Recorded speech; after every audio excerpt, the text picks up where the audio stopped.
পুরুলিয়া রানীবাঁধের পর এবার বাঘের পায়ের ছাপ বাঁকুড়ার সারেঙ্গায়। তবে এবার বাঘ লালগড়মুখী জানিয়ে ধন্দে রয়েছে বন দপ্তর। যমুনা জিনাতের পর ফের জঙ্গলমহলে বাঘের আগমন ঘটে। বাঁকুড়ার রানীবাঁধে অজানা জন্তুর পায়ের ছাপ দেখতে পান গ্রামবাসীরা, যা ঘিরে আতঙ্ক ছড়িয়ে পড়েছে রানীবাঁধ এলাকায়।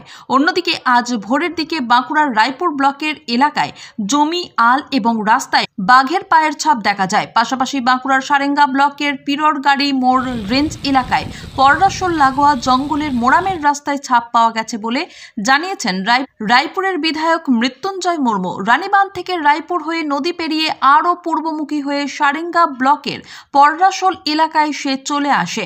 তবে কি বাঘ সারেঙ্গা থেকে এবার লালগড়মুখী? ধন্দে রয়েছে বন দপ্তর। কারণ গতকাল বাঘের পায়ের ছাপ মিলেছিল বাঁকুড়ার বাড়িকুলের বাগডুবি লাগোয়া ঝাড়গ্রাম জেলার কাঁকড়াঝোড় জঙ্গলে।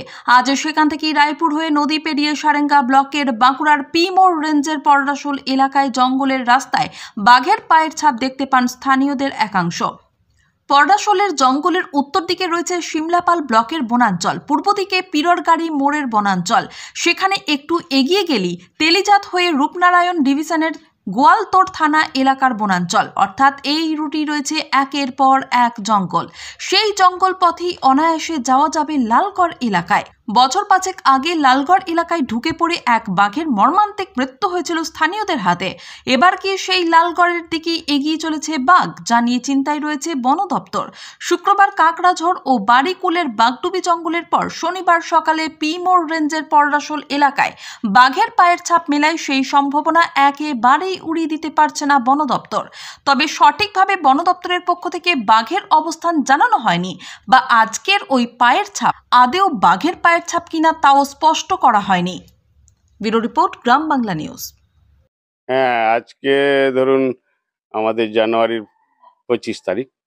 তো আজকের রাতে যে রাত্রে গেল, এই রাতে বাঘ একটা পেরিয়ে গেছে, ছাপ পাওয়া গেছে। এটা হচ্ছে যে রায়পুর ব্লকের দুন্দার অঞ্চলের অন্তর্গত আমাদের যে সবুজ দ্বীপ পার্ক, ইকো ট্যুরিজম পার্ক আছে, তার কাছাকাছি ইন্দ্রজোর মৌজা। এই মৌজাতে বাঘের ছাপ পাওয়া গেছে। আমরা সকালে সেটা দেখেওছি এবং আমরা ফরেস্ট ডিপার্টমেন্টকে জানিয়েছি। এবং তারপরে এই রাতেই বাঘ মনে হয় পেরিয়ে চলে গেছে আমার সারেঙ্গা ব্লকের আন্ডারে নেতুরপুর গ্রাম পঞ্চায়েতের অন্তর্গত আপনার ওই পিররগাড়ি কাছাকাছি এই জায়গাতে একটা ছাপ পাওয়া গেছে। বেনা চাপড়া মৌজায় একটা ছাপ পাওয়া গেছে। স্বাভাবিকভাবেই আমাদের মনে হচ্ছে যে বাঘটি হয়তো নদী পার হয়ে চলে গেছে সারেঙ্গার ওই সাইডে। তো বন দপ্তর পরস্পর ওরা নিজেদের সব যত ফরেস্ট ডিপার্টমেন্ট নিজেরা নিজেদের দপ্তরের সবাই কিন্তু অ্যালার্ট আছে। তারা চোখ কান খুলে মানে তদারকি করছে এবং পুজো নজরদারি রেখেছে।